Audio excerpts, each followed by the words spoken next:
play around with this any longer. Hey. Oh yeah. Welcome everybody.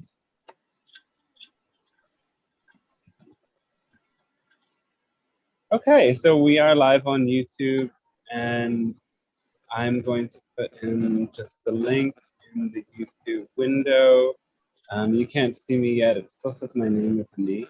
Well, the hosts. Yeah, I'm gonna do that. I'm gonna make Bastiani the host in a second. I need to actually get the comments. The sound is a bit funny right now. The sound is a bit funny as well. Okay, great. What is the sound doing? Some kind of very noisy.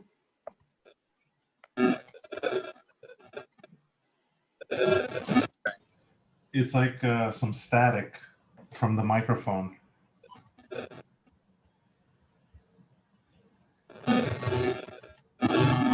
So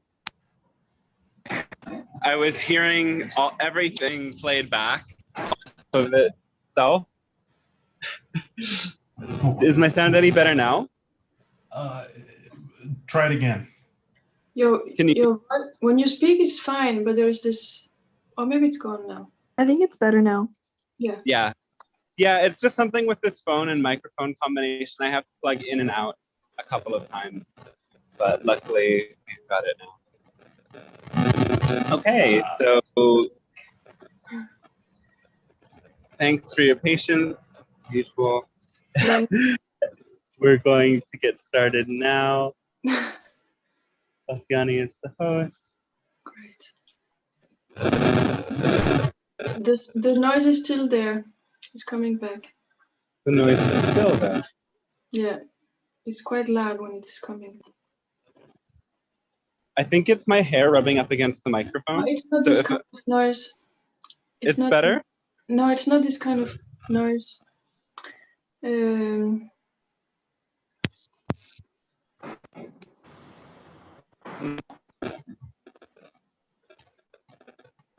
Still? Yeah. Yes? Not so much, but it was not there at all before. And now there's nothing. No, there's nothing now. It seems. But now I can't hear you.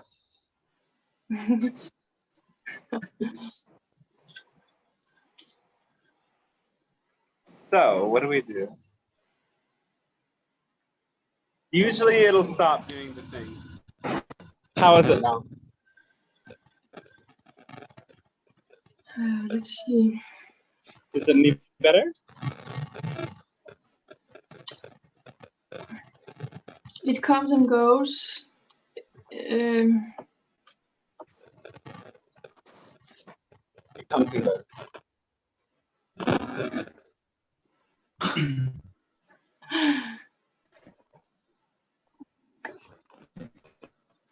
Could it be something about your headphones? I mean, the specific headphones?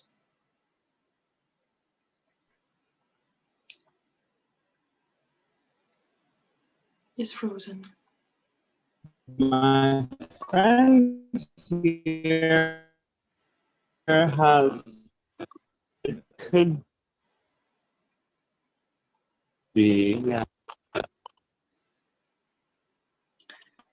The connection is not so good anymore, but I guess it's because you have changed place.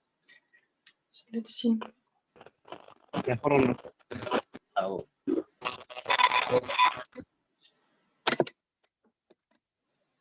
Hello, Sarah. We've got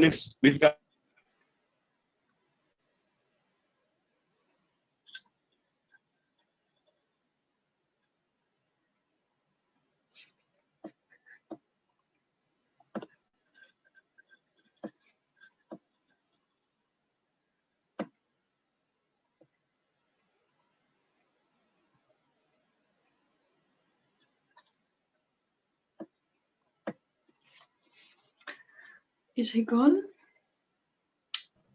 Wow, we're a lot. That's awesome. Ocean, Laurel, Sarah, Paul, Kay, You're back. Maria, D. Can you hear me now? I think now there's no more this sound, but the connection is not so good. So it's a good headphones, but maybe you need to change place or something.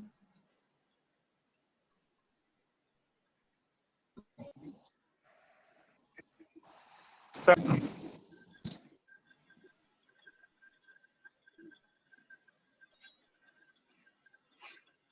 Can you?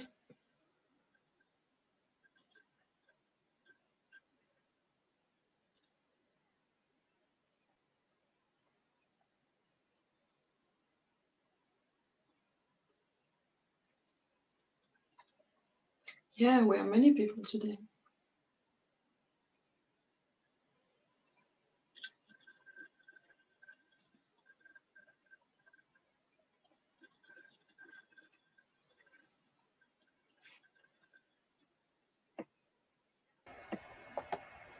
You guys want to chat while we're waiting? How is everybody? Joshi, what's going on? Laurel's here and Ocean's here. can you hear me now? Yes. Yes. Yep. Doing great. Okay. We're going to have to surrender to the noise of the headphones because But there's no noise. there's no noise. It No, could why easily not? come back. Okay. Thanks for bearing with me, everybody. No worries. New environments, changing technologies. Every time we take a break, it's a little bit more challenging to get started. I think it's all good now. Yeah, so thanks again for tuning in. Thanks for your patience. We're going to get started now. So everybody, as you know, most people I'm sure know how it works. You can ask your questions out loud, or you can type them in the YouTube comments, or you can type them in the Zoom chat and Bastiani will read them. And we want to give everybody space to ask their questions. Questions can be of any nature. There are some subjects that they can't answer about. They can't provide answers for everything. Some of that is just due to the limitations of channeling, and some of those things are due to the broader limitations that are put on our communication at this time. Sorry about that, but that's the way it works for now. And enjoy. These are done on donation, so you can send donations to the links that we will put in the chat boxes later. If you've benefited from this, really appreciate it. And that's all for now. So let's begin now.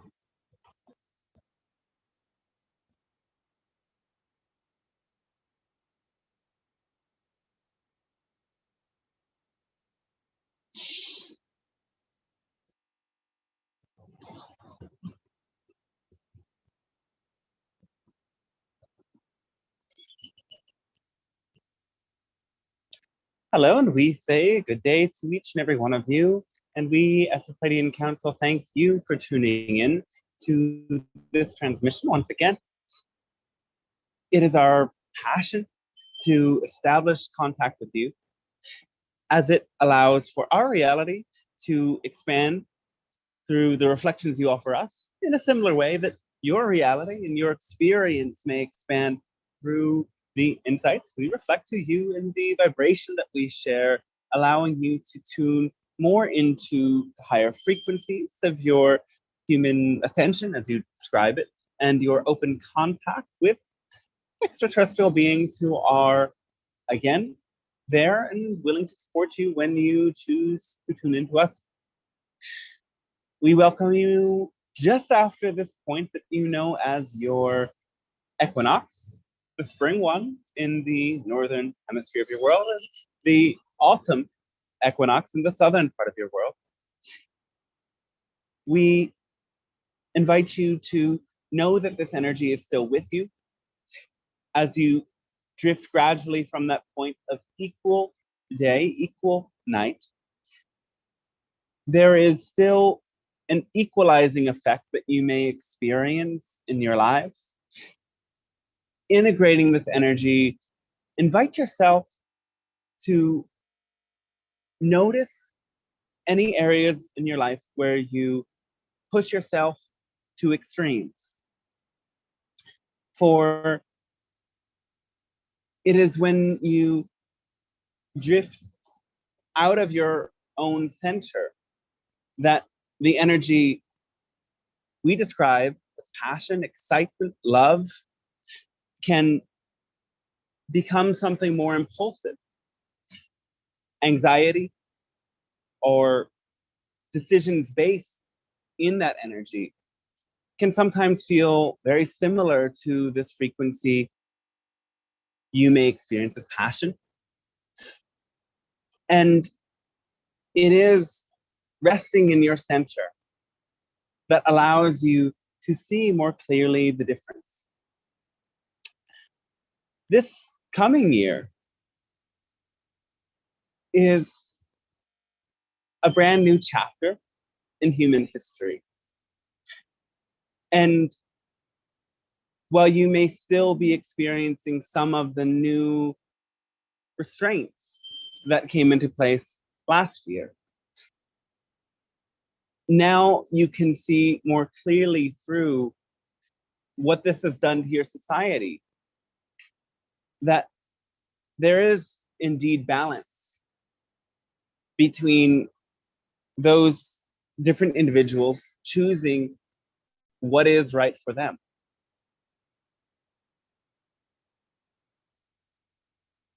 Rest assured that you will always find others who share your values and share what is true for you. So do not allow whatever is happening beyond you to bring you to lose your center. Now it's time to continue to raise your frequency and ask that question: what beyond all else that I could do with my energy brings me to feel the highest degree of love at this time? For that frequency will guide you magnetically to all the things that work best for you.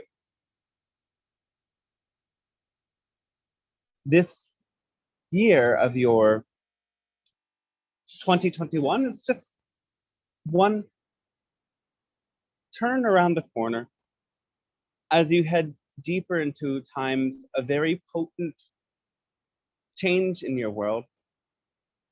Much of this has to do with technology, and other degrees of this have to do with the disclosure that is imminent. Know that, again, you choose when certain bits of information come out in your preferred timeline of your Earth by aligning your frequency of your passion. Again, we begin simply by reminding you many of these things we have shared before, so that you may keep in your consciousness as we go through these segments what the core of the message is. And we hope we can do our best to explain and to share more details with you as individuals and as a group, so that you may fine-tune your own passion and find a greater sense of balance and harmony within. So we thank you for allowing us to share this opening message, and then we ask you, how can we serve you this moment of your time?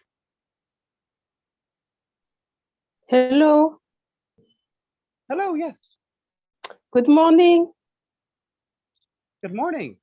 Can I ask a question? Yes. Great to see you again. Okay, thank you. I would like to know why I was sick yesterday. I was very sick and my pineal gland hurts. So I would like to know what is the matter, what happened. And also I would like to manifest a new job and a new house. And I would like to know the probabilities, how many percent I am of manifesting it. Or so, what do you see? Thank you so much. Oh, well, thanks to you. And first we would ask you, have you been in a state of stress? Yes, but I try to surrender. All right. Again, trying is a bit different than doing it. So what we would say then is that sickness has been your experience because the stress and the lower vibration that corresponds with that stressed out energy has allowed your immune system to go down and allowed a pathogen to enter. Now, again, this isn't entirely a bad thing. It is, in a sense, a reminder. When you manifest minor illnesses such as colds or flus, often this serves you to slow down. It is only when you fully rest that you are in a state of surrender. And so when you do all that you can to surrender, but you cannot, then sickness becomes the way that you are forced to surrender and relax.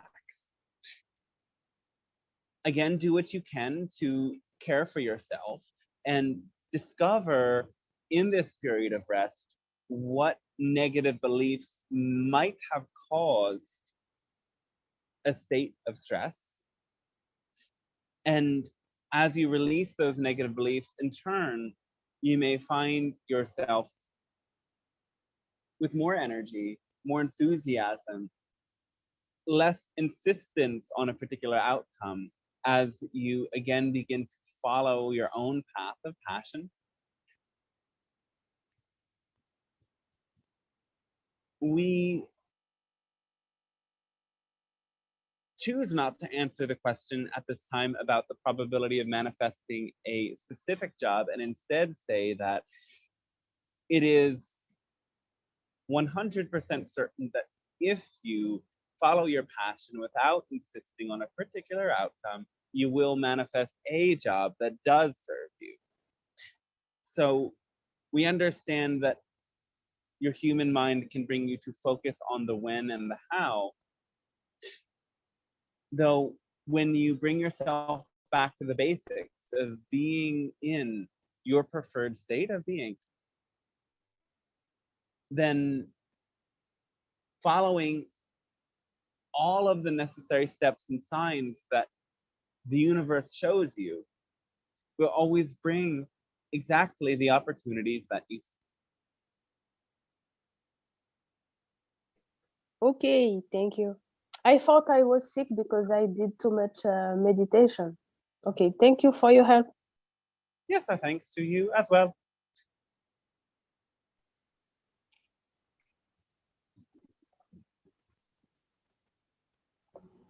I guess I'll ask a question. Hello, Pleiadians. Nice to see you. Oh, So good to see you as well. So, yeah, I've been on a cleanse, just liquid diet, and we're supposed to. There's no supposed to, but we can add on a third week. It's been 2 weeks now, and I've been learning a lot about just releasing the fear of starvation because I'm seeing that I can actually survive if I don't eat the heavier foods. And that feels really good. I kind of have two parts in this question. So I'm just mentioning that, and you guys can comment on that. And then I'm also feeling this bifurcation in timelines with my housemate. And I'm feeling this kind of parting. I feel this sense of a sort of a a faster trajectory into joy and divine humanity that I am taking right now. And I feel a sense of a shorter, like not so much a high incline in her path. And I feel it when I have a lot of joy, it irritates and creates disturbance in the field. Anyway, and I have another friend that I really, really feel in resonance with, but it's just a bit of a challenge to. I feel this heaviness around telling my housemate that it's time for them to go. And I just wondered what you have to say to this experience, and yeah, just any comments you have about these things, the fast, the raising of my frequency, and the bifurcation with my Yes. housemate.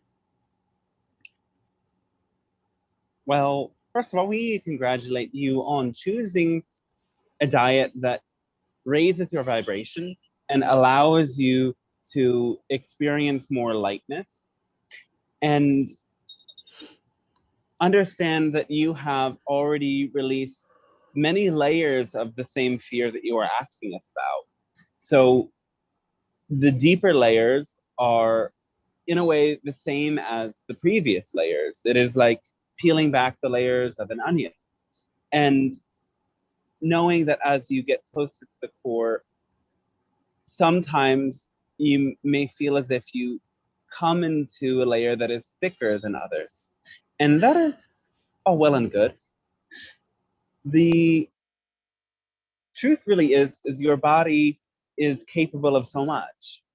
And it is more the energy that you take in than the nutrients and this or that that sustains you. Of course, that is not to say if you are exerting your body more, you still need more food. Though to have a relaxed and simple life, there is not so much that you need. So learn to create the same feeling of heaviness that solid food allowed you to experience through taking in energy from the earth. We know that you do this as you walk on the earth and enjoy time outdoors. Though, whenever you feel any layer of this fear arising, bring your focus back to taking in that energy from the earth that arises through your feet, and allow that energy to go into your stomach and, in a way, create a store of earth energy there. And certainly, with time, you can adjust.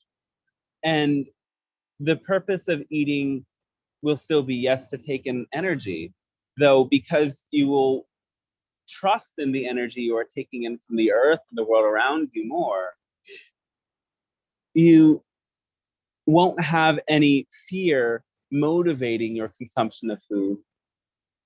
And certainly you can still eat everything you once ate before, though without the fear motivating any of the consumption, you will be able to derive more pleasure from eating, and therefore it will be an experience that continues to raise your vibration even more. For some people, as they choose these experiments in changing their diets, fear losing those things that they have enjoyed and cherished so much. And this does not have to be the case unless, as you release fear-based energies and beliefs around food, your preferences entirely change. And this will happen for some individuals. And now on to other question. We understand that this is a precarious situation in a way, though when you apply this magical formula to it, the idea of having no insistence on an outcome will be crucial here with this roommate and many other people in your life. Knowing that the decision that is right for you will push away some individuals. And this is because so many varying circumstances in your life. So if there are some 8 billion of you, you must hope in a sense that what is right for you isn't right for everyone, because you can't essentially let everyone into your life or into your house. Knowing this, yes, you can ask them to go, and also know that the same emotional response you experience over even positive things will also come. And you are learning through this in many relations how to maintain the state you prefer when other people give you a response that you don't prefer. Again, as you create your experience of reality, it all comes back to maintaining the state of your preference, the state of positive focus, the state of remembering what your passion is and what your intentions are, and acting on them fully. And you cannot maintain the state you prefer if you insist that other people are in the state you prefer before you are. Again, these ripple effects take place so often in the world, where one person goes into an emotional state that then has a ripple effect on everyone around them.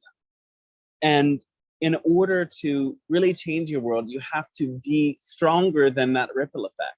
And sometimes it may mean being the one who chooses the state you prefer in a state, in a room, or in a setting where almost everyone else has chosen a state they do not prefer. You can get to a place where your positive energy can create a counter ripple to these hubbubs that sometimes arise. Though, again, you cannot insist on that. Remembering that the state you prefer has everything to do with you, and it will attract people who can ride the waves with you. And those that choose to leave because they cannot handle the resonance of the state you prefer are not meant to be there. And you are feeling that every little time she reacts to your loving energy. Yes. Yeah. Okay, so is it best to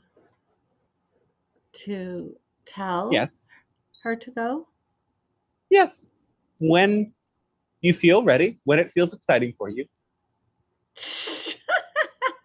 It's exciting. Well, it's interesting because my other when I feel into my other friend, there's so much excitement for the synergy and the co-creation and the together being resonant to the new dawn. That's just Yes. so exciting. I'm just like, oh my God, yeah. But I'm not very excited about having to tell, my housemate, because that's an ending. And this is a beginning. And the Yes. beginnings are easier than the endings. Though I they don't want go to hand in hand. monopolize it. Yeah, There they is do. no ending that is not a beginning, because there is no end to reality. Reality has no end. Therefore, ending should always be synonymous with beginning. Okay. And when you see it that way, there's no sadness about ending, because you are always gaining momentum through remembering your excitement for what is beginning. Yes. All right. Thanks so much. Yes, so thanks to you as well.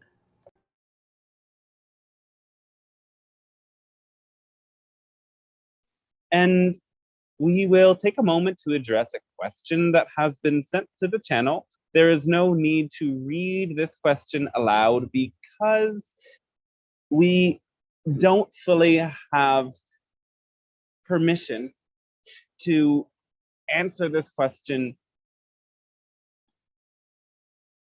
in the context it's written, nor do we have the capability of seeing the future, as again, you are all changing through many probable realities. However, this question is something that may benefit all of you. The question has to do again with the idea of cryptocurrency, which is again trending in your world. And we will say that this time it is not just a trend, it is a paradigm shift from one way of doing things to another. So you may know that these technologies are ways that the future of your Earth will be based. And this is merely just beginning. These technologies give more power to the individual people who choose to buy coins rather than to centralized banking services and governments around the world. And hence, you may experience much media backlash and skepticism around these ideas. However,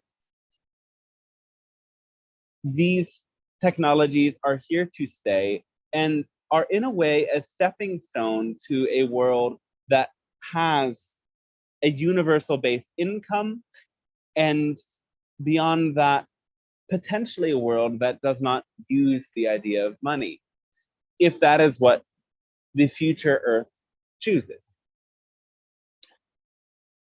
Now, as per your investing choices, it is, again, like everything in a world, the balance between intuition and logic that will bring you to experience the greatest success. For one, there are many trends that you can note within these markets.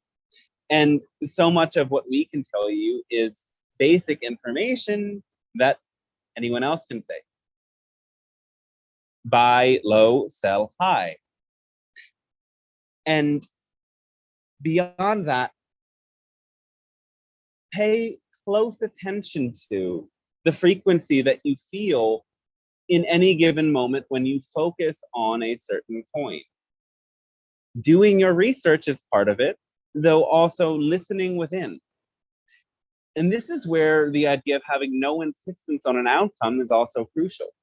Because when you insist that you experience the results you want immediately, you create emotional clouds of distortion that hinder your better judgment from making choices that will ultimately serve you.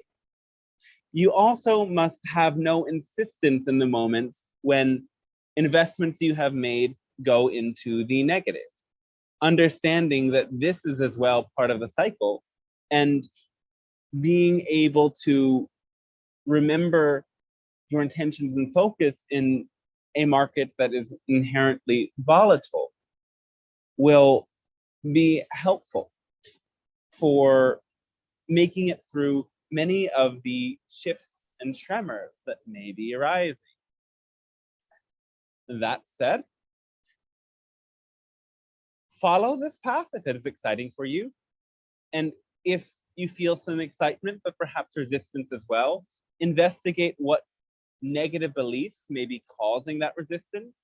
And if it is not based in a belief system that you can see, notice the quality of insistence that is there, and simply release, let go, trust in the greater idea of abundance, which has, again, little correlation with the idea of money, or not an exact correlation, to be more specific, because abundance is the ability to do what you need to do. And with that said, never put yourself in a position where if you lost, you would also lose the ability to do what you need to do. Though remember that even when you do lose the idea of financial assets, as long as you maintain the ability to do what you need to do, you are abundant. And again, the issue that comes up with so many of you is you're forgetting that your true abundance is in your freedom to choose and your freedom to express your life in all of the ways that serve you. And we want you to know that the other thing that is a trending change in the way that your world works is that so many people will choose to not participate in systems that rob them of their abundance. For, again, to take this idea even further, somebody who works a job that takes up all of their time, but makes tons of money, is, from this perspective, less abundant than somebody who makes little money doing something they love with all of the time in the world to explore what is truly exciting to them. And if you can wrap your consciousness around this and integrate this in your understanding, we assure you, you will not struggle in the times to come. So let us carry on to the next question. Thank you. I'm going to read a question from Ocean. He says, Dear Pleiadians, my vibration has been improving a lot over the last year, but an attachment to nicotine remains. Do you have anything to share about the human-tobacco relationship and/or what imbalance I might be needing to work on? Love. Oh. Yes. All right. First of all, understand your human tendency to addiction as more complex than a chemical dependence on a particular substance. Addiction builds upon itself. So your addiction to one thing is like fuel for your addiction to something else. Addiction, by and large, is a replacement for connection. Connection being the byproduct of following your passion. Your true passion will always lead you to connect with others, whether it is your other selves as in the form of your guides or others in human form. When you are in a state of passion and flow, you can experience greater connection. Connection with others allows tension to dissolve and allows for a state of greater relaxation to come over. So we would invite everyone who struggles with addiction to, first of all, ask themselves, are the connections they are making based in true connection? Are you feeling relaxed and at ease with those around you? Or is there any sort of presentation of artificiality or work that you must do to maintain security within those connections? For if you bring yourself out of your authentic expression and out of your true center in order to establish connection with others, then that isn't a 100% true connection. There is something there that you in your language may describe as codependent or as well inauthentic. So creating authentic connection is the key to overcoming addiction. Through using any substance, you are always attempting to return to a state of greater relaxation, ease, and at homeness in yourself and in your body. Now, the other thing we would say is, again, to look out for the ways that addictions compound themselves. For example, somebody who is a workaholic may also be addicted to caffeine, which they use to enable they're working. And after a while, the working starts to wear on them because it is exhausting and they are expending all of their energy on it. And then they choose to engage with another addiction, in this case, tobacco. So they expend their body's energy using the caffeine and expend more of it working to use another substance to create a sense of rebalancing. And all of this works out for a long while in the experience of somebody who experiences addiction, though it also starts to create a feeling of drain of energy. So in this case, in this particular example we are sharing, look at the example of overworking or workaholism.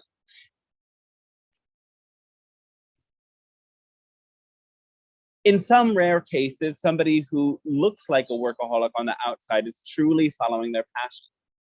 Though most of the time, somebody who is a workaholic is actually in an insistent state.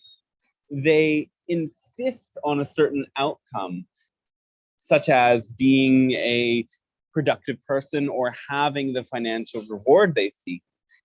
And their insistence drives them to do something that they don't fully want to do. They think they want the outcome and they insist upon it.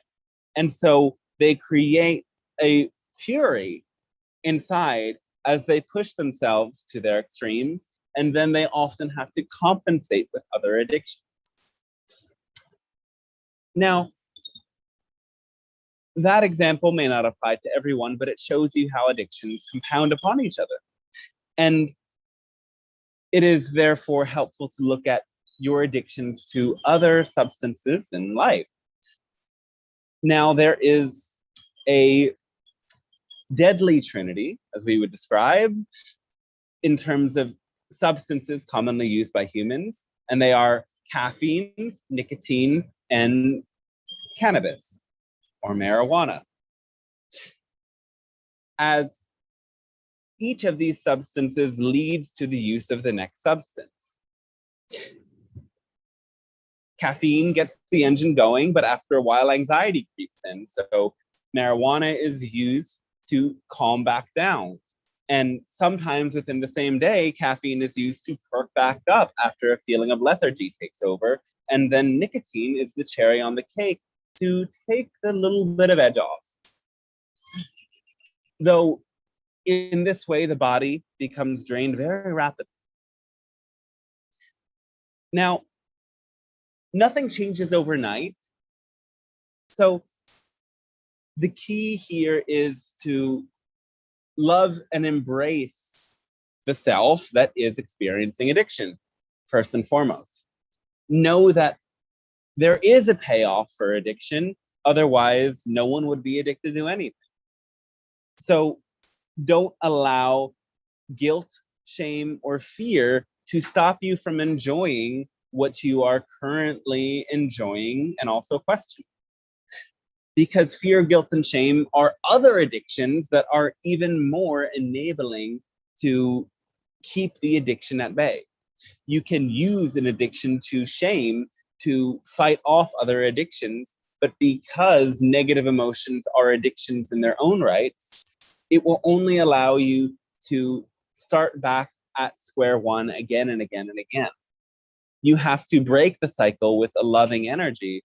And that is why, coming back to what we initially said, creating true and authentic connections is the clearest way to break through addictions. Make sure that you are truly following your passion as much as you can, and know that, yes, even substances that you can addict to serve a purpose. So there's nothing wrong or bad about them. There are only ways of using them that drain you of energy and ways of using them that give you it. And that said, in the end, nicotine and tobacco can be used in a positive way. Though, don't allow that idea to, again, bring you to convince yourself that what you are doing is a positive thing after you have already questioned it.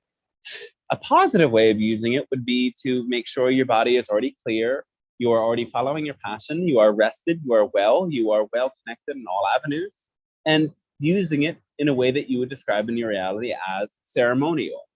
But for most people to find that positive use of a substance that has been a negative aspect of their life, they need to take a long break from it in order to rebound and recover and truly find what creates passion and connection in their lives.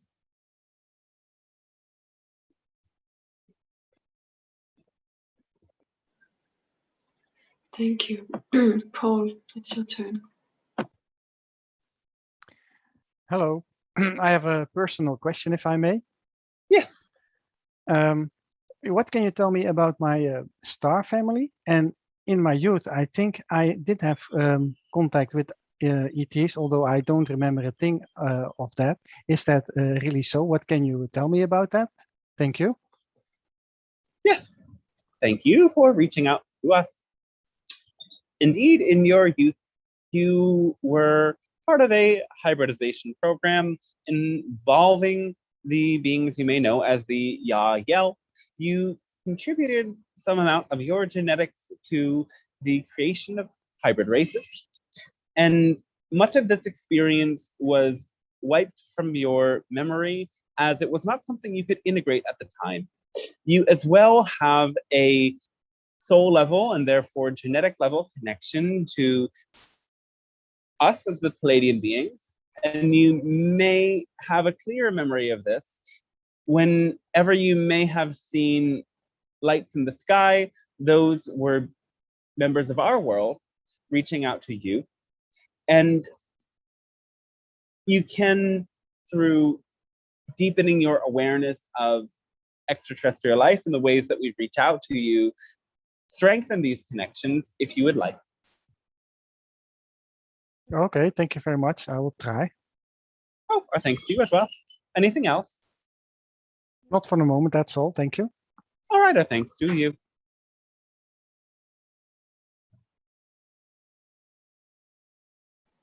Carol, it's your turn. Thank you so much. Thank you, Pleiadian Council, for this opportunity. Appreciate it very much. Our thanks to you as well. As you are aware, I've been on a journey, excuse me, working on shattering some old constructs of who I am and trying to reframe and sort out what I'm supposed to become and a new skin. And sorry. Oh, it is all right. And in meditation lately, I've been noticing two things recurring, as is now, these intense emotional releases, and they're heavy at times, kind of filled with grief and gratitude at the same time. And then I'm also feeling these strong draws towards Peru for some reason. And these keep recurring lately. And my intent is to continue on this journey of working through these feelings and surrendering to them and trusting the process and being patient. But I was hoping that you might be able to help me understand these signals and perhaps give me some guidance as to how I should approach these feelings and process them. Thank you so much. Yes.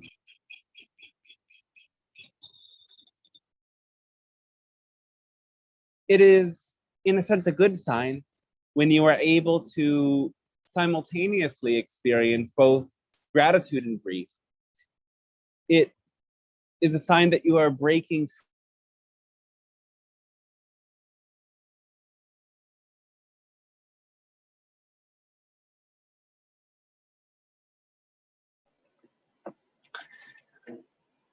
You are frozen.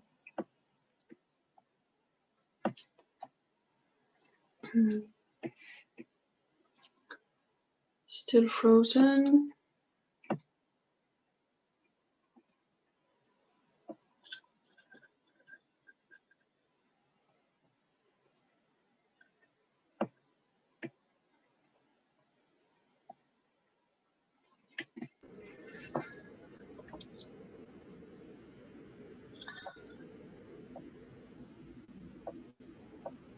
he come?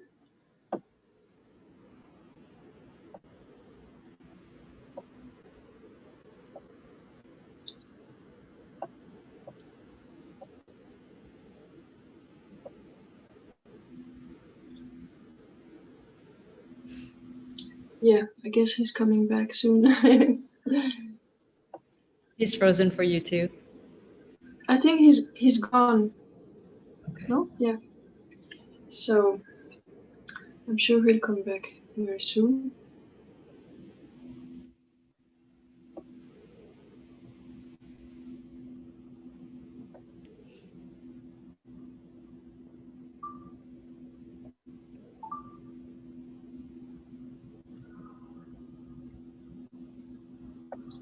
So after you, Carol, we had, I think it was Michal. Let me see.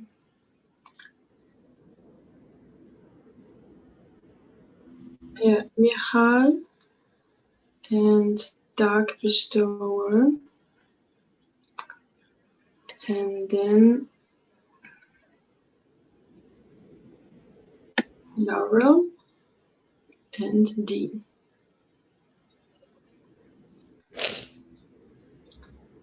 If he's coming back.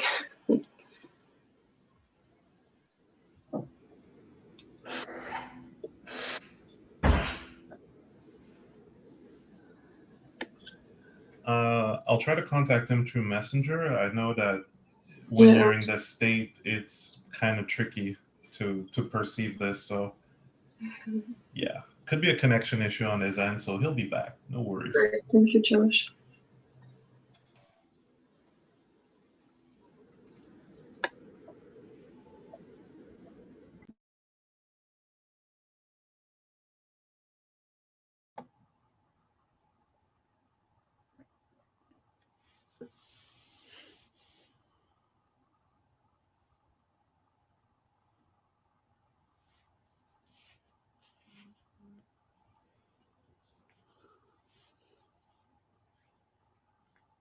Bastiani, do you think I can speak something to Karen? You can ask her. Karen, would you like something that's coming to me to tell you? Would you like to hear that? Sorry, are you talking to me? Yeah. Oh, it's Carol. Hi, Carol. Sorry. That's okay. Yeah. I'm just getting a lot of downloads about your question, Yeah. and I wondered if you might want to hear them. I'd love for you to share if you have any insights for me. Thank you. Appreciate it. Yeah.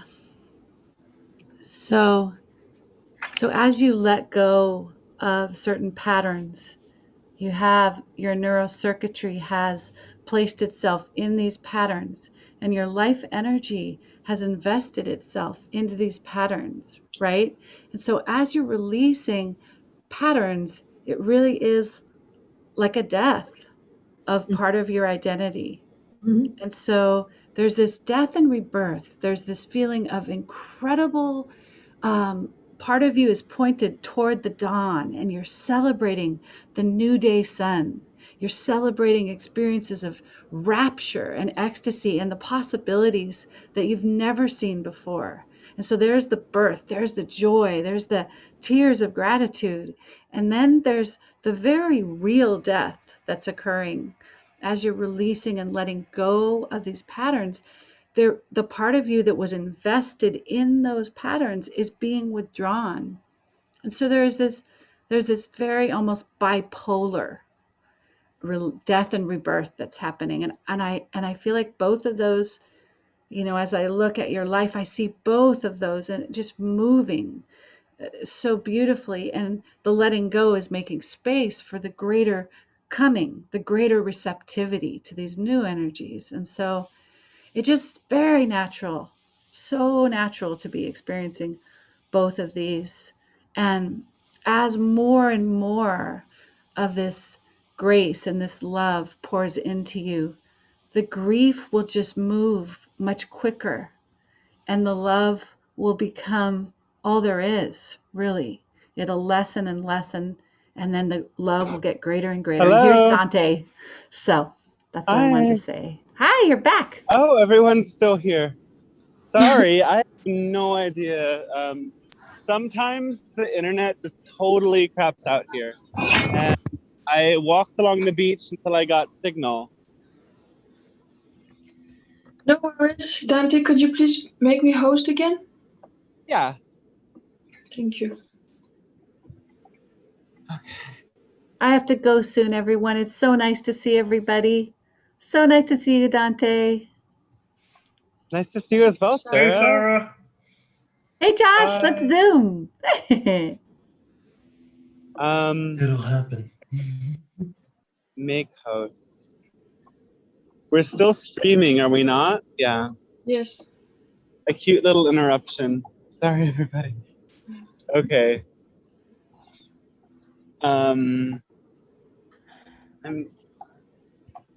What do I do? Where do I put the camera? It looks amazing everywhere. There. Yeah, but I have to put it in the sand, and it's like. Does that look okay? That's It's fine. okay? Yes. Okay. Just do something different.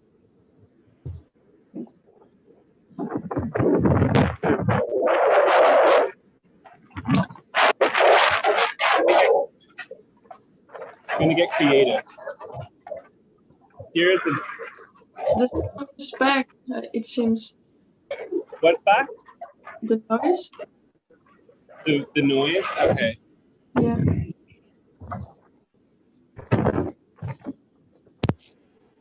Is the noise on now?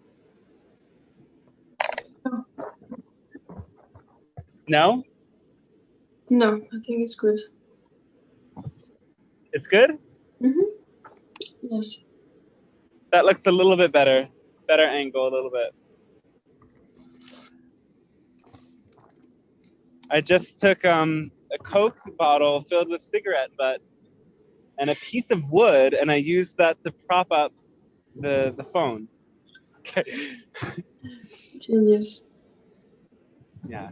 MacGyver.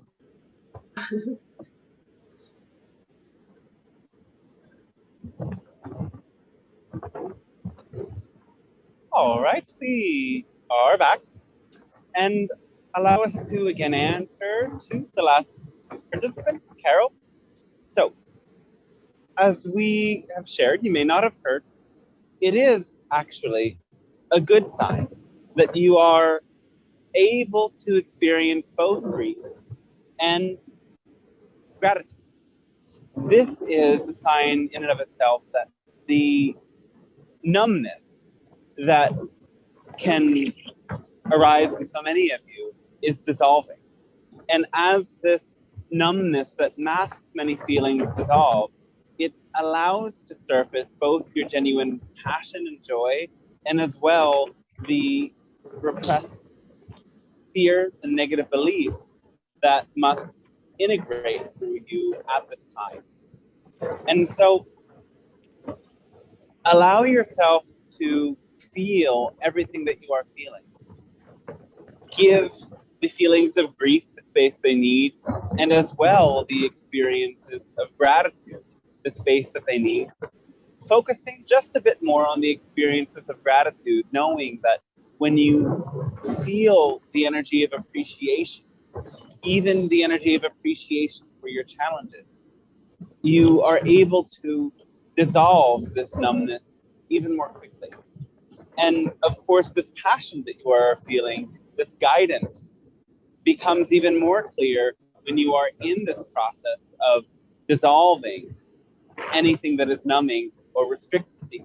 And if in this openness you feel the call to go to, for example, Peru, continue to listen to it and investigate even deeper within yourself, and as well in your seeking for information about what is potential.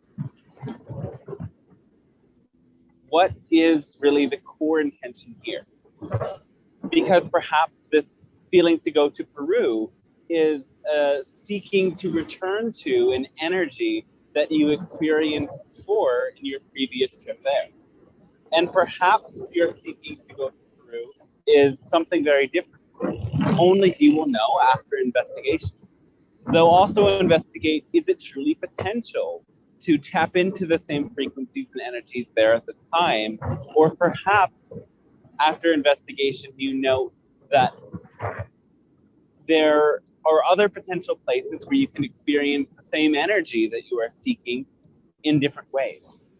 So keep yourself open and trust your process, knowing that the awakening process is often so glamorized in your world, though the true awakening is not something that catches everyone's eye on Instagram. It is a deep dissolving within you that allows for so many emotions that encapsulate both this lifetime and many other lifetimes of challenge to be faced, to be released, and for you to embrace all that you have been so that you can more fully embrace the human experience in everyone and be also a guiding light for this awakening in others, which again is not always what it seems at first, but it's something to also appreciate for all of its ups and downs, knowing that the storm that is created within you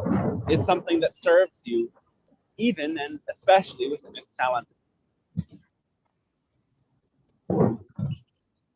Thank you so much. I'm so grateful for that guidance. Thank you. Yes, I thank you to you as well.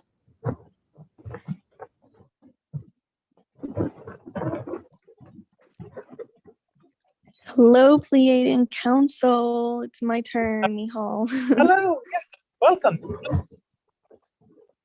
Thank you. So my question deals with a similar shift I'm going through personally, internally, and specifically a realization that I'm still integrating because it came to me right before this session. But it's something along the lines of an insecurity that was activated from a person I recently met, sort of a relationship still in the beginning. And it's like the same old pattern of, oh, I don't know, they're not messaging me. And then I go into like the downward spiral of insecurities of like, when are they going to message me? You know, what's wrong? And so this past several days, like I guess this past week, has been a lot of up and downs. Like first, like I've just been feeling so amazing, like just energized, feeling very me, feeling very free, at the same time feeling very centered and clear. And then I would go through dips of feeling the insecure feelings. So I let myself feel it, you know, cry and process what I'm feeling. And then I would kind of shift back to an empowered state. So it's really been up and down. And right before the session, I kind of got the realization that it's not so much about like, oh, insecurities, how to shift them, but it's more about like, if I were in an empowered state, it wouldn't even be about like resolving insecurities. It would be about, is this person aligned with who I am, for me to, you know, just I guess align with. And it brings up like past experiences where I had already like worked on, you know, being in my inner authority and being in my power. And then like another example is I was leading a Zoom thing, and someone as a participant was like kind of trying to take over, I guess. And I mean, I guess it's honorable that they want to share what they have to say, but it was kind of like irking me, like it was feeling off to me and I couldn't figure it out, and it was just upsetting me.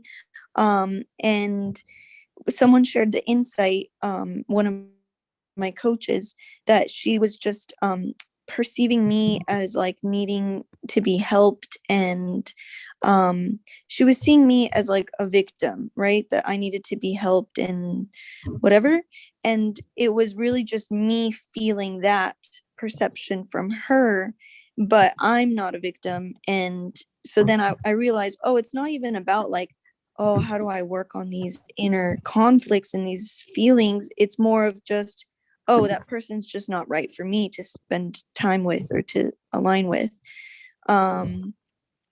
There was another example that I thought of, but now I can't think of, but it's something along the lines of that. Yeah. If you can just speak into that, that would be great. So the person that will be the best match for you will be just as responsive as you are. There will be no waiting. And you can, again, use this experience as another opportunity to ask, what should I send in my message? Why haven't they responded yet? Or you can use it as a sign of, again, knowing what kind of connection really serves you versus which connection is only there as a distraction. So your own insight about coming into a more empowered space for the kind of person, again, that really interests you will not be one to keep you waiting. As with the other experience, you can note here that while this person did everything they could from their beliefs to support you, you also enabled them to put you in this position of somebody who lacked, in a sense, the power to lead the group by not interrupting them. So it is a good experience, and it is one that teaches you to be prepared for everything when you create these containers. For there is a difference between somebody who is openly sharing their experience and someone who is, in a way, taking the lead and taking the focus of the group. And you decide when you interrupt and when you allow them to keep taking the stage. So all of these opportunities allow you to reframe your way of seeing yourself.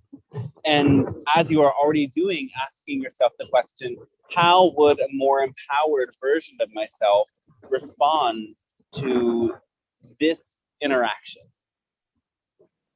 And allowing your imagination to show you new, higher vibration versions of yourself every time. One hint as well is that to be more empowered means, again, having no insistence that the other behaves any particular way. So accepting their response at face value rather than fishing for the response that you seek will be the easiest way for you to find the path of least resistance. Every time you try to turn a person into the version of them that you desire, rather than recognizing the lack of resonance that is there, you are choosing the path of greater resistance. And the path of greater resistance can be very tempting. It can seem as if every time you try to find a better way of wording your text message, you are tuning into a different version of yourself, but that is very deceiving. For really, every time you do that, you are actually stepping out of your authentic expression and into the version of yourself that you think will get you the version of them that you desire. Instead, let it all go and return back into that state of truly being the you that you know. And if you find yourself in situations like this again, rather than allow the other to take you by the hook in any way, simply express your feelings just as they are. you may say, it feels as if I am fishing for your attention and I don't like it. It feels as if you are taking the lead, and I want you to remember, this is my program. The more direct and clear you can be, the quicker you will be able to turn back to your own intentions and see them to their end, rather than allowing the wind to catch you and bring you down paths that aren't necessarily the ones you prefer.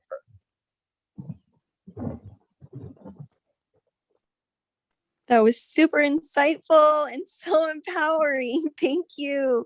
You just spoke into like everything. Oh, yes. All right, thanks to you. One small little thing that I wanted to clarify is so this person that I met, kind of a relationship, it wasn't necessarily that they're keeping me waiting, like not responding. It's that and this speaks into what you were saying with me just being my authentic self. I was holding back my authentic self to see when he would message me first.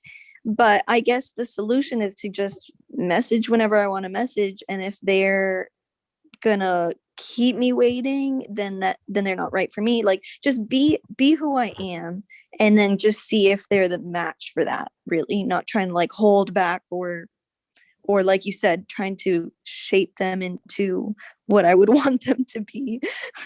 Yes, exactly. Because that will get you quickest to discover what connection is really there. Now, other people would suggest the technique of mirroring.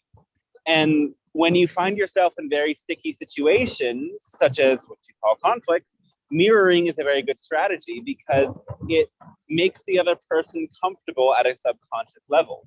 And you can also use mirroring to bring yourself into an authentic relationship. And that strategy would work. But again, it would be like following the path of greater resistance, because for you to mirror the other person continuously would not be authentic to your own expression. So in this case, we don't recommend it, though we do say that there is something you were learning from the strategy you were taking before, and that strategy can be applied in other situations. So mirroring is what exactly? So mirroring would be what you were doing when you are waiting for him to text first rather than texting. You are experiencing a lack of response, which is still a response. So your response is a continued lack of response. Mirroring works in big ways and small ways, and it is a bit more tricky to fully encapsulate in online interactions. But say, for example, you are seated with somebody and they suddenly cross their arms, and you notice that, and a couple of seconds later, you cross your arms. This is an example of mirroring, and this actually does a lot to break through resistance in sticky situations. Though, again, it can lead to also inauthentic levels of expression because all you are doing is following the other's lead. But in cases where you find great resistance in establishing connection with somebody that you have to, for some reason, establish connection with, this strategy will be effective. Mm-hmm. Well, thank you so much. I really like the part about interrupting someone who's trying to take the lead, because there's a part of me that like obviously wants to do that, but there was a part of me that's like, oh, that's not okay. People are going to think I'm rude. But I guess you telling me that I can do that just kind of gives me permission to do that. Remember, you set the rules, and your most authentic expression of yourself will attract the most resonant others to co-create them. So yes, there are people who would find it more authentic to sit back and allow other people to take the lead, but that might not be you. Mm-hmm. And remember, again, it has everything to do with fulfilling the intentions that you set out with. So if you remain steadfast in the definitions with which you create a space and maintaining them throughout it, you cannot go wrong, even if it means interrupting or kicking somebody out. Could you repeat that last sentence? Well, it has to do again with remaining true to the definitions with which you create a space, the ideas, the intentions, and how you want to conduct the space. And if remaining true to those original intentions means kicking somebody out or interrupting them, then that is all perfectly well and fine. I see. Okay, thank you. My heart is burning right now. I don't know why, but just... We can use that as an example again of what it feels like to step into a truly resonant and authentic space of passion. Our thanks to you. Yay, thanks.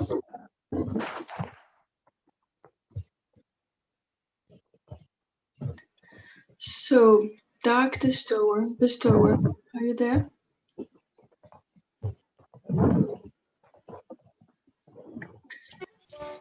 Hello. Hello, yes. Is this volume okay or is it too loud? Maybe you can put a little bit down. Repeat that? Yes, it should be adjusted. The background noise, it's a bit distracting. Okay, is that good? Yes. Okay, so I have 3 questions. So the first question, well, first thing I would like to say is, from the last time we spoke, you mentioned hybrids, and I learned a lot from that investigation. And from that spawned these 3 new questions. All right.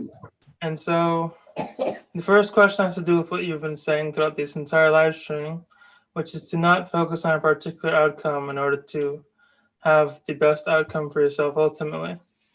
So my question is, how would I be able to do that if I were to focus in a direction? Like, let's say if I wanted an outcome and I did want a specific outcome, but only because I cannot see any other outcome for myself. And so I put all of my effort and energy into that to make that happen because I believe that that might be the best option for me.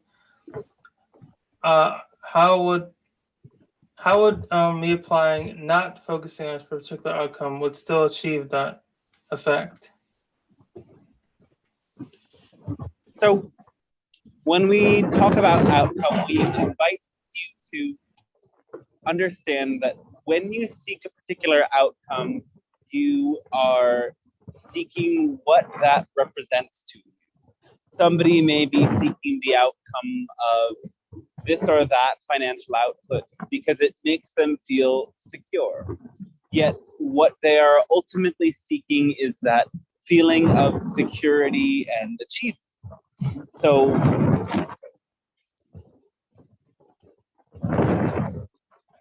it is in that sense to dissociate the feeling you are seeking from the image and the exact thing that your mind can get fixated upon.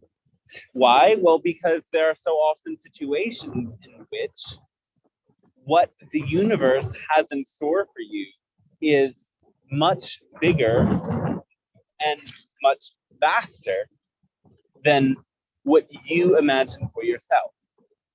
So say for example, you are walking out on a night about in the town, going to a party, but you run into a friend that tells you that there's even a better party. And in the moment, you feel a wave of energy as your friend comes. And something inside of you says, perhaps I should go to the other party. Yet instead, you are a person that remains true to their original intentions fully without opening up for potential divergences. And you go instead to the first place you intended to go, to find it to be dead and boring. Whereas you could have gone to the other party where out of nowhere you would have met the love of your life. this is a far-fetched example by far. However, this is often what happens. The universe is planning something for you that you will discover through frequency, not by determining that is what I want and I will go. So you must remain open. Also, when you are in an energy of insistence, it creates stress. Because if you insist that this must happen and that must not happen, you create tension in your mind and in your body that actually often leads you to make mistakes or notice details. You will do the task at hand in the very best way possible when you are as relaxed as possible. And so releasing all insistence allows you to follow the path of least resistance and do things the very best way they could be done.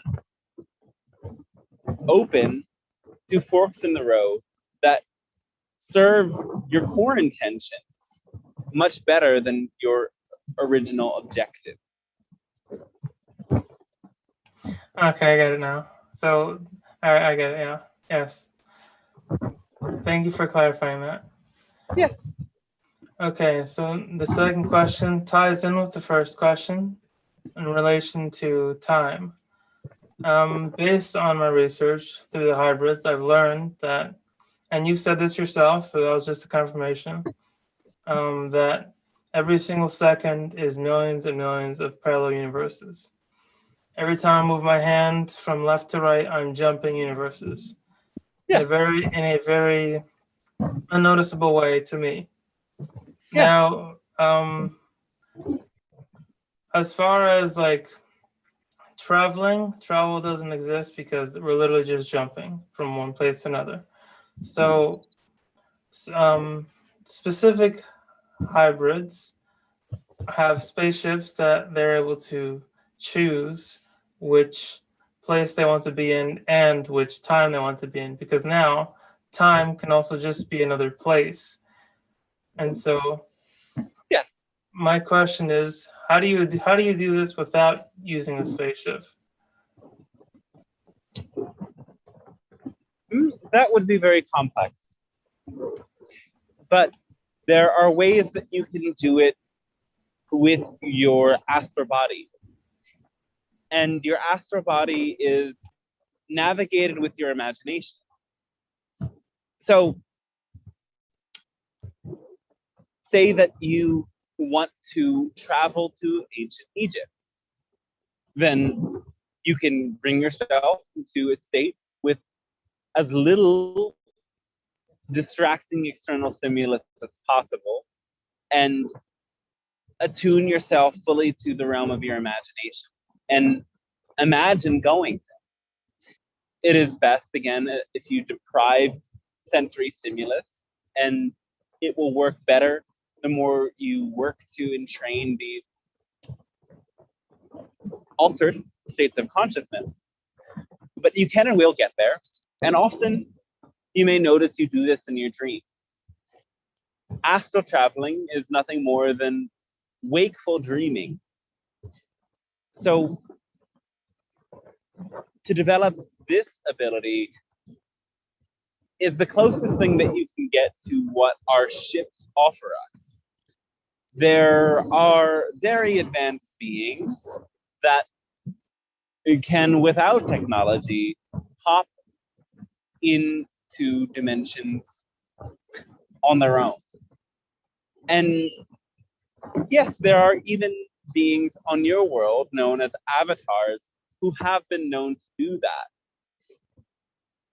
Though we won't say it is impossible, we will say it takes a very high level of development to achieve. Which is completely understandable due to the technique itself, so I understand that. Yes. My last question is connected to our reality. So I recently learned that why most people in esoteric texts say this is an illusion, that everything is an illusion, and that we are in darkness. So my question is, knowing that, how do I, so to speak, come out of the darkness? But I don't know if that means like literally turning to a spirit. That way you're not physically in the body anymore. Or if that means to simply, I don't know what that means. That's what I'm asking.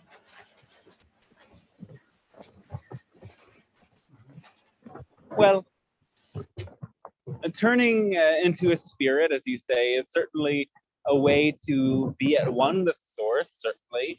Though you can remember your oneness with Source and still experience your physical body, and that is ideally what you choose. As understand this incarnation is so much about developing and expanding your soul that will go on beyond your body. To leave the darkness is to leave behind your attachment to the ups and downs of your physical life experience, and instead know that your soul develops through that experience of passion, which we describe as fueling the engine for your spiritual growth. The more that you are able to maintain that state of passion, the more you are beyond the realm of duality. Much like somebody else spoke of earlier, this awakening process can feel as if you are simultaneously in darkness and in light. You start to blur the lines between what is good and bad, what is dark and light, what is pleasure and pain, to realize that oneness is the name of the game. And you are innately one with your Source. The quickest way to do that is, again, through following your passion. And everyone will have their own unique path. Though, if you can already entertain so many of these ideas and know that this reality is but an illusion, and that there are higher realities awaiting you, you have already done very much of the work. So continue to question, continue to remind yourself that this is a dream. And ironically, the affirmation that you can use best to do so is to tell yourself, to remind yourself, this is real. Every moment of the day, every experience you have, affirm to yourself, this is real. Because by stating that, you automatically invite a doorway of questioning the opposite. This is but a dream.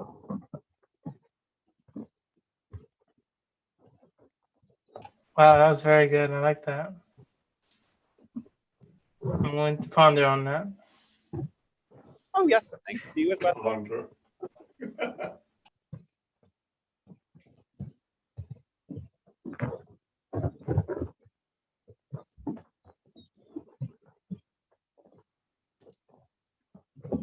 Is it my turn now? Yes, it is. Go ahead. Oh, Wonderful. I was next. I was next, according to the chat. Was it Laurel? Yeah, Yes. is that correct? Yes, go ahead. Oh, okay, thank you.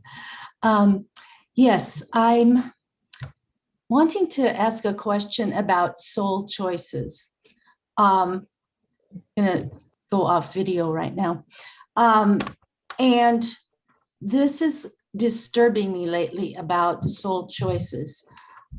It seems that that I have inner conflict about this. I have an attachment as a human being to live into my 90s. I'll be 74 next month. And I was told once by through another channeled source that that would be the case. 20 more years.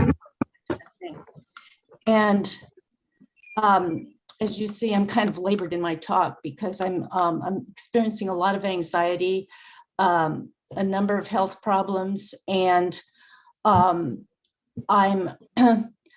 once was told when I was in a relationship with somebody that was somebody, and I was experiencing a lot of inner conflict, that my soul had chosen this person, which I feel was accurate because of the intensity of the attraction and a soul attraction, it seemed. So I've been having like little, like mini life reviews, like something will come in from my past. Oh God, why am I thinking about that? Wow, that happened a long time ago.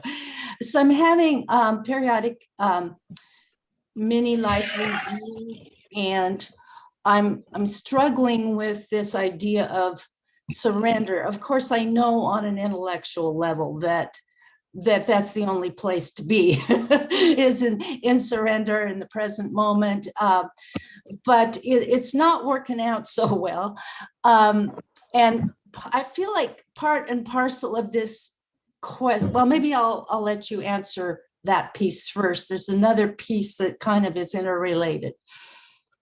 Yes. So first of all, regarding the idea of the attachment, understand that so much of the issues with health are made worse by your anxiety. Right. And by your I know question. that too. Yeah. There is, again, in your world, what is known as the nocebo effect. And we have to say that you create this effect much more than you need to. You add to health problems by your fear of them. So the best thing to do is to always remember when pain arises, label it in your mind as sensation and breathe light into it. Imagine clear light coming down from your crown, up from the earth, through your body and into the area where there is pain. And as you do that, allow the energy to dissolve through your body. We know that you do this sometimes, but you can do it much more. Remember again that death is but another beginning. So you will experience everything you need to experience in life, and you cannot miss out. Your, ironically, fear of missing something or losing something is what distracts you from appreciating the joy and the beauty of the present moment experience. So instead, allow yourself to spend as much time as you can enjoying all of the experiences and celebrating the experiences. And this also goes to show with your memories. Why would you question why these memories arise? Because these memories are a part of the beautiful story of who you are. And you can also find appreciation and gratitude for them in allowing you to witness and take in the full depth of all that life offers. Yes, yes. And I feel like part of my struggle, and I agree with what you said so far, part of my struggle has to do with how I relate to time. And very recently, I was on a Zoom with an art therapist who was inviting us to draw about our relationship with time, and the question was something like, getting more understanding about my relationship, our relationship with time, because it was a group kind of a thing, and I just was presented the question, there was a pause for some reason, and I went into the kitchen and I thought, I'm feeling very strange. And I went back to, oh, that was a replay. That's why I could pause. And I went back to the screen, and she was, the invitation was there again. And she said, ask yourself if you're willing to look at, get more understanding about your relationship with time. And she said, if there's a no, don't do it. And I'm going like, there is a no. And my relationship with time has bothered me ever since 5th or 6th grade. It's like, I seem to be the last one out of tests. I seem to be like struggling to be on time. And it's taken a toll over time that I get so much anxiety about being on time, usually kind of on time or, you know, but it's a struggle. And I feel like there's trauma around my pace, and I don't know quite how to deal with it unless I'm going to actually go into an exercise like that or something similar with a therapist.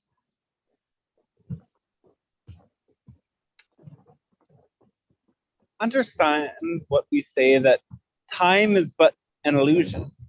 You can notice that when you are in a state of passion, of joy, of flow, time can seem to move so much faster than it does when you are in a state of resistance. For example, in a waiting line, those 10 minutes are nothing like the 10 minutes you spend enjoying the breeze out in nature or reading a book that you love. So time is dilated by your observation of it. Your experience of time changes the more you surrender to it, the more you surrender to your joy, and the more that you create resistance. Know as well that you cannot be not on time in a cosmic sense. Things are always perfectly aligned.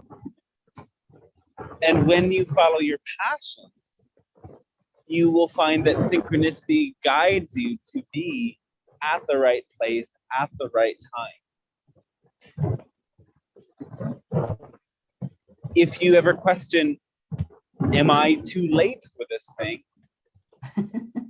Let it go and simply show up. And notice that no one is ever as upset with the lateness as you made yourself to be. It has to do again with realizing that your emotional reaction to events is optional. Because everything will end. You will die. Everyone you know will die. Everything before you is going to end and begin again. Just because you don't see the beginning with your two eyes doesn't make it real. And in the meantime, the way that you react to the loss and the gain is what shapes your life experience. So instead of worrying about the final destination, you have to bring yourself into the experience of it. And sometimes that means bringing along your tricks and toys so that experiences that aren't always so much fun are made funner. And sometimes it means, again, getting rid of the distractions, getting rid of the precautions, and going directly to what makes you feel passion, excitement, and joy.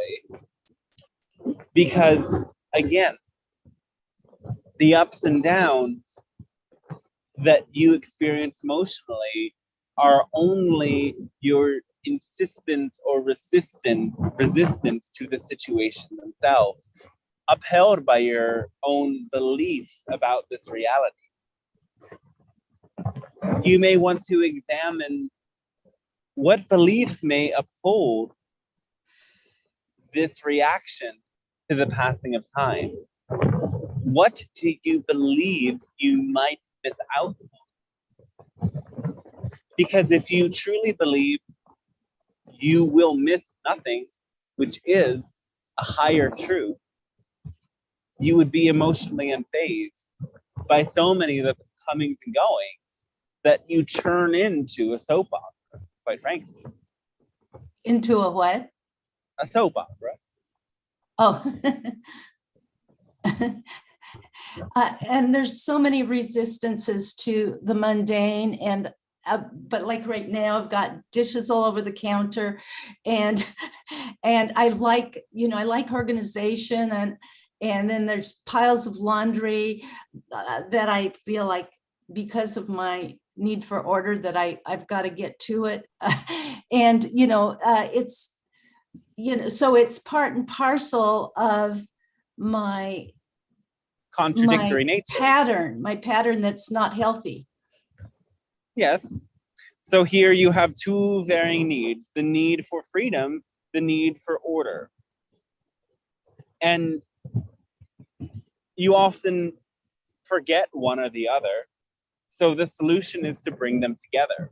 Perhaps doing the dishes makes you feel less free, but have you thought of all the ways that washing the dishes can be the most extraordinary task? Perhaps as you wash the dishes, you can sing a song that you love. Perhaps as you wash the dishes, you can play back those memories in your mind that fill you up with love and joy. Perhaps as you wash the dishes, you can listen to something in the background that lifts you up. Why does washing the dishes have to be something negative? Well, I'm sure there were reasons from childhood, but that has to be let go of. Yeah. Yes, by rewriting it in the moment. And as you may have heard in some spiritual traditions around your world, to the yoga of work is one of the highest forms of yoga, and all that it means is devoting your actions to God, or in other words, source, the one. So if you celebrate the fact that every little task is an act of devotion towards the one source, which you are and everyone is, then there's nothing to be lost in doing it and everything to be gained. Yes. Okay. Thank you so much. And as well note, by letting things pile up, you are creating dissatisfaction later. So you must embrace the dissatisfaction one way or another. And again, the act of washing the dishes, which could be dissatisfactory, could also be the greatest satisfaction in the world if you framed it that way. Again, no.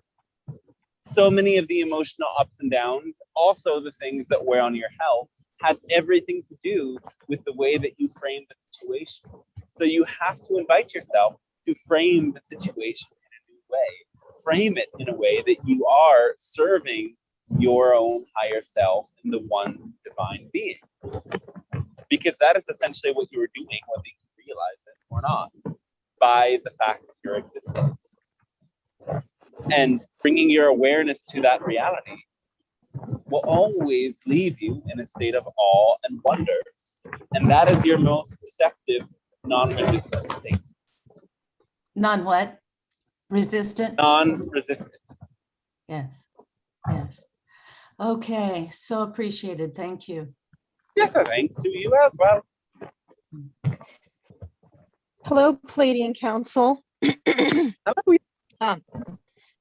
I have kind of a two-part question. I'm coming up on the year anniversary of my father's death, and just looking back over the last year and the challenges and the changes, and not a lot has changed on the outside. Some has, and I would love some reflections on how far I've come, and what and where I'm heading into. Another aspect of this is that I'm in Arizona. I've been here for the last year. I don't see Arizona as my home. I have a house here, and yet I've always seen the Pacific Northwest, anywhere from Northern California on north, as I love being in the forest of the Pacific Northwest, and but the fires every summer, I've noticed since 2017, have been make me feel like it's not a habitable place because of the smoke and the danger. And I wonder if if I want to find my soul family, and I think of where might I find them? Oh, in the forest, in the Pacific Northwest. I like being, within a few hours of the ocean, at least. And I wonder if this even could be, if I would even feel comfortable here anymore because of the fires that have happened every year. Do you see this continuing? Do you see this being, the Pacific Northwest being a place where I can feel at home and find my soul family? Thank you. Well, again, when it comes to the idea of soul family, being in a state of passion, a state of love, and acting upon it out in the world will always bring you to those who reflect your same intentions, your same desires, your same soul themes. So your soul family exists everywhere. It is simply a matter of which of the many paths you choose. There are ways that you can expand your passion and meet soul family here, and there are ways that you can expand your passion and meet your soul family back in the Pacific Northwest. There are ways that if you choose to move back, you can take trips away during fire season, because we don't see the trend changing anytime soon. So you cannot allow one limitation of any given situation to prevent you from embracing that situation for what it means to you and how it aids in expanding your passion and excitement. Instead, look at the limitation and see that there are many ways around it. And if the way around this particular limitation is to simply make that area your home, but not a place that you stay during fire season, then that is a very adequate way of dealing. Well, what if my house burns down? Then that is a situation that takes place. And if you are not comfortable living with that risk, we don't suggest that you build a house right next to any forest. Any what? Forests. Oh, but I love the forest. Again, everything in this reality comes with potential pitfalls. So you decide which pitfalls you are willing to risk and which ones you are not. Do you see a geographical location where I would be most happy, with the weather and the climate? San Diego. Really? If it is only weather that you seek, then perhaps yes. But again, your own intuitive passion will guide you in many areas, and your soul family is everywhere if you know how to find it. There is something that you can gain from every place that you bring. So again, with these questions that are so big and reaching, you sometimes forget that right here and now, you have so many things going for you that can be channeled in to areas that help you grow. And as in terms of the question you have asked, how far have I gotten? You have progressed in many areas. Your life has changed. You have had new experiences that have added to who you are. And at the same time, you are still postponing so much growth by asking questions rather than taking action. And are there kinds of actions you might recommend that would be especially helpful? again, we always encourage you, follow your own passion, follow your excitement, do things that make you feel the greatest degree of love. Follow the hobbies, the researches, the time in nature, the exercise, and everything that you desire. It's simply a matter of doing it and expanding your mind and expanding what you are capable of.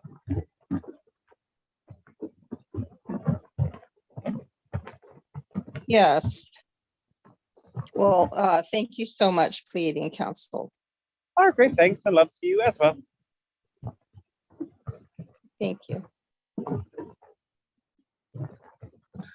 So I think it's time to round up. It's 9 o'clock. I'm sorry to interrupt. I have a question, if I may. Yes. Yes. Thank you, Pleiadian Council, and thank you, Dante, for creating this time and space Thanks to video. you. And I wanted to ask you if you have any suggestions about how, with greater grace and humor, I can work within this container today to hold space for those of us using they, them pronouns. I may have been mistaken, but I believe that when the host read Ocean's question, Ocean was mispronounced. And I wanted to interrupt in the moment. I believe Ocean is no longer in the room right now. How, when Dante is channeling, and if I hear someone being mispronounced, what is the best way to ask that everyone's pronouns be honored? Thank you so much. We would suggest in this setting to write it in the chat box as a reminder, as that can get everyone's attention without interrupting what is happening at the time. And your openness to deal with the need for repetition with this request is something that may support you and others in soul growth.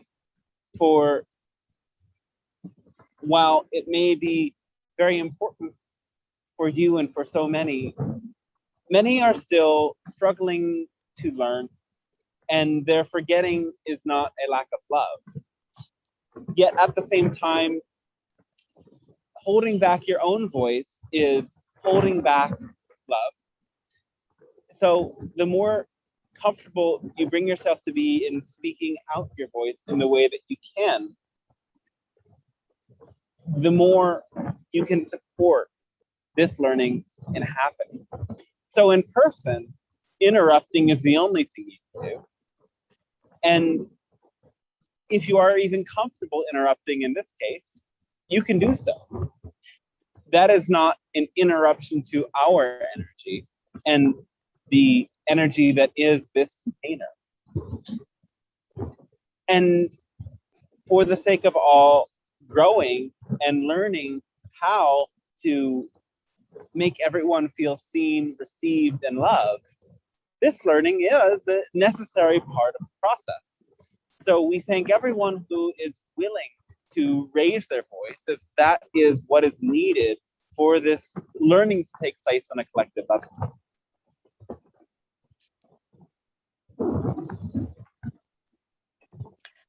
Thank you so much. I just note that I'm working on my mobile and I don't know how to type without interrupting. So that's something for me to work on technologically. And thank you again. It's amazing how much the questions that everyone brings in, they all seem to have relevance. And I'm just really grateful for your humor and your patience with us. Thank you. Oh, yes, our great thanks and love to you as well. It has been a pleasure to support you.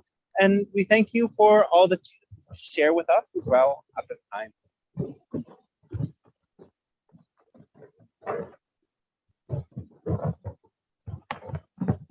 We understand the hostess has to go. Yes? Well, it's up to Dante. I'm just informing you right. that 2 hours have gone. Yes. Now. Yes. Oh, we can stir the channel a bit and continue. We realize that it has been a while for this audience in receiving anything from us, so we are happy to answer a few more questions if they remain present with you in the audience. All right, wonderful. Then I would love to ask a question. All right, yes. Yeah, first of all, thank you, George, for mentioning that and making me aware. I was not aware of mispronouncing ocean.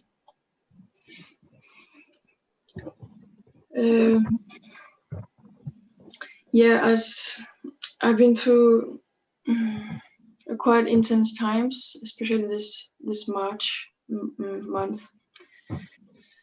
Lots of ups and downs and shedding many layers, basically. And I definitely can see the blessings in the quite deep challenges that have been coming through lately. And it's very much about learning how to hold space for myself, even in the darkest times. And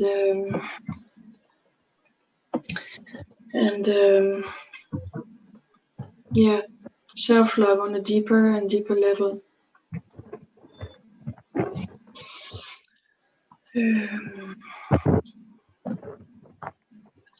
And right now, my body, yeah, and sorry, I was disturbed by the chat. And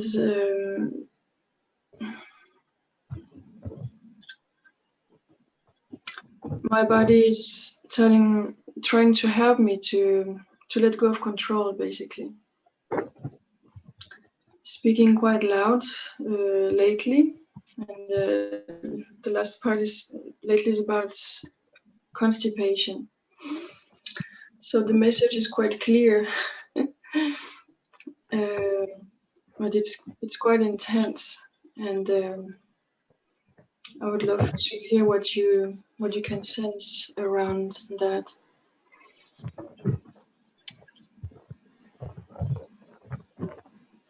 Here, this is linked to the root chakra and a primal fear. So this level is unconscious, and therefore it requires greater sensitivity in order to get in touch with. This is the unconscious fear of letting go. And there is very much that has to be let go of.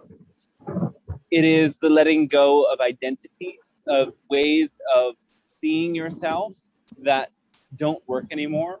It is the letting go of relationships. It is the letting go of stories you told yourself of where your life was headed, and the letting go of attaching to certainties.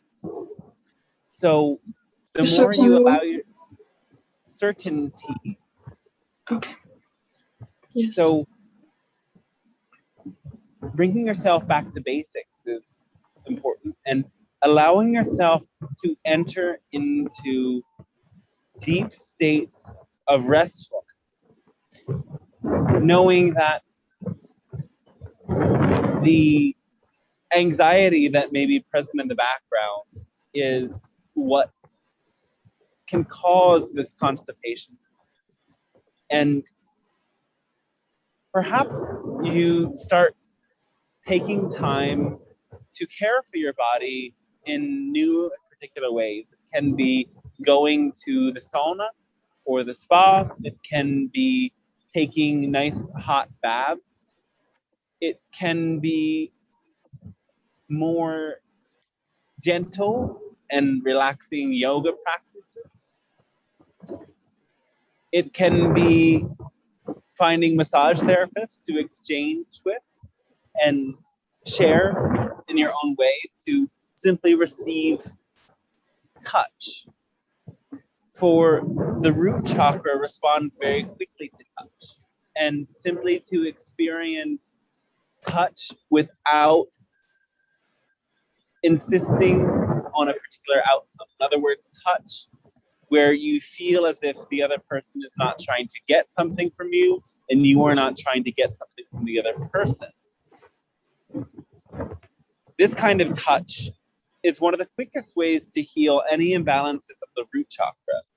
And it can allow you to relax and find ease here much more rapidly. You may as well want to invite in certain changes to your diet, making sure, first of all, that you are very hydrated and you drink warm water before eating in the morning. Making sure as well that you take in as much food that is warm as possible, for coldness in the belly at this time of year can add to constipation. Light foods that are high in fiber, as well as those that come from within the earth, root vegetables and other things of nature, will support this cleansing. And if that does not work, you may want to investigate some herbal remedies to experience better digestion. The obvious one we can recommend at the beginning would be ginger. Ginger, yeah.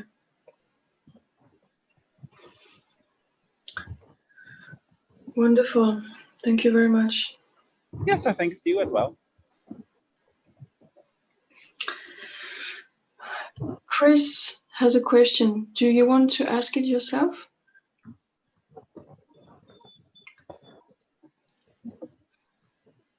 No, okay. So she's asking, I show signs of hidden memories of childhood abuse.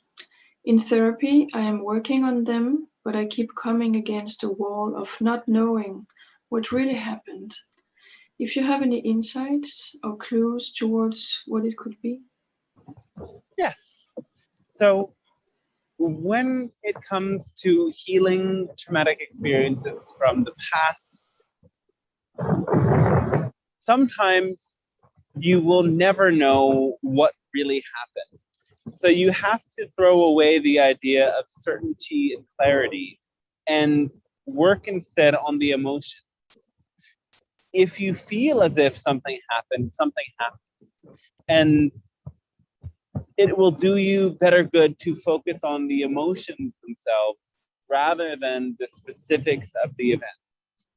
Nonetheless, from that jumping board of the emotions, you can dive into therapies that involve recapitulating and re-experiencing traumatic events, allowing your imagination to fill in the details, and then from that point onward, creating a third-person experience where you as your adult self is there to support the younger version of yourself who experienced the trauma. There are many versions of this inner child work that are all conducive to your growth, and it is simply a matter of finding the therapy or the therapist that resonates with you. Let go of attaching to the details and simply experience these therapies with all of your consciousness, with all of your imagination engaged, with all of your emotion engaged, for that is the way to really allow the healing to take place. And again, your memory is trickier than you think, because every time you remember an event that happened, you recreate that memory in a new way. So even memories that you love and cherish are not always exactly the same as what actually happened. And accepting this is key into actually getting into these healing states. Resistance can manifest as unnecessary focus on such details. So even if you break past this one qualm, you might find that your resistance brings you to focus on other details. Again, note the resistance that is there. And sometimes getting in touch with a layer of resistance is all the healing that needs to take place in one session or in one attempt. Then, from there, you can perhaps find the next time you attempt going deeper, more comes to the surface. Keep it simple and remember that healing is feeling. And the healing of these traumas means your ability to go from the deepest emotions associated with triggers and traumas into a state of calm and balance. And the more times you do that, the more the healing will be complete. Though, of course, healing itself is an endless journey. And healing is always facilitated by your ability to create places of passion, comfort, and ease in your life. So beyond the use of such therapies, make sure that you are also creating a life that brings you to feel safe, comfortable, happy, and at peace. Thank you very much. Yes, thanks to you as well.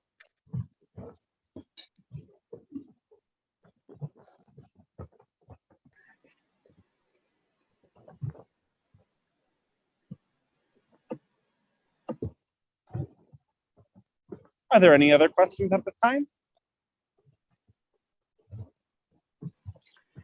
Doesn't look like it. All right then.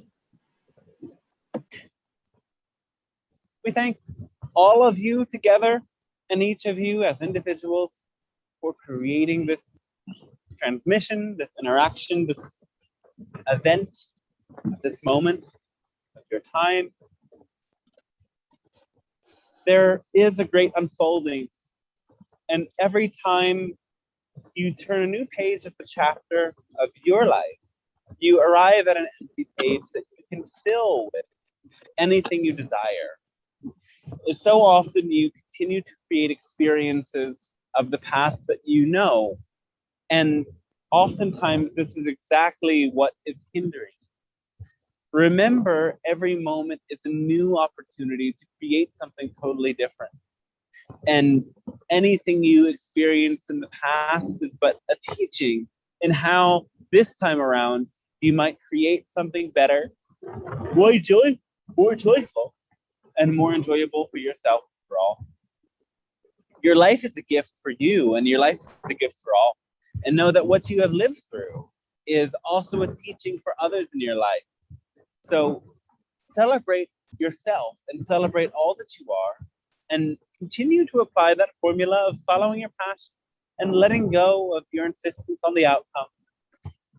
You are here to experience joy, to experience wholeness. Otherwise, you would not have come to this plane. So trust in your deserving and trust in your readiness, for you would not have shown up today if you were not ready. We love you, we thank you, and we will see you at other times. And whenever you wish to invite us in, to communicate with you telepathically on astral levels, we are available, as are your own guide and the whole Galactic Alliance.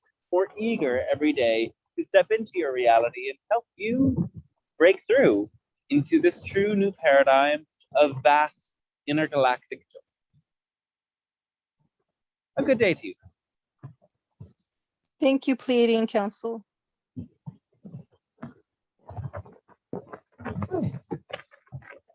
Hello, everybody.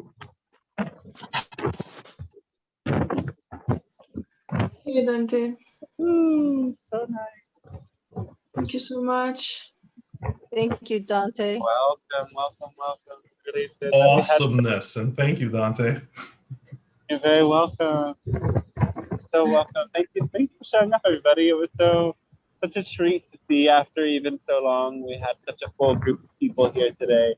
It seemed like at the top capacity there was like 19 or 20 people in the group. So wow, grateful to see that.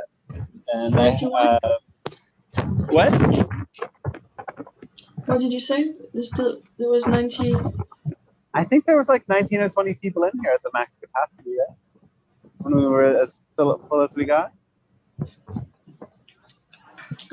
I don't know. I can't hear what you said. Sorry. I said, I think when we had as many people in here as we could have, there was like 19 of us. Ah, yeah. I think it's, yes, around that. Amazing. Mm-hmm. Oh, so I didn't put in the chat for the links for donation that's my PayPal, that's my you can also just message me to ask for that, and I am still doing private sessions, and if you are interested in receiving some one-to-one support, we can work together, and the channeling course should be launched again probably in May or June. I will work more on that when I have more time. I'm still writing and kind of integrating these interesting ones that I've had here. It's wild today. I think it's... What was that? Yeah, is my audio? Quite windy. Yeah, I think it's because of the wind. Oh, okay, but you heard the whole transmission, right? Like there was no problem. It was very good. Oh, okay, cool. Yeah, I have no idea. Like the wind was really strong, and the whole time I was wondering if the wind is being caught on the speaker. I was amazed that it was not. We could not hear the wind at all. Wow. Maybe my beard was blocking it. I don't know. All right. Thank you very much, Dante and everybody. You're welcome. Thank you to everybody, and look forward to catching you next time. I'll let you know when the next transmission comes. Okay. Until then, much love and enjoy. Bye for now. Ciao. Bye. Can you make me the host for you, Ed? I'm just gonna look at the chat. Shall I mix you? 1 moment. Awesome. Shall I stop the live streaming?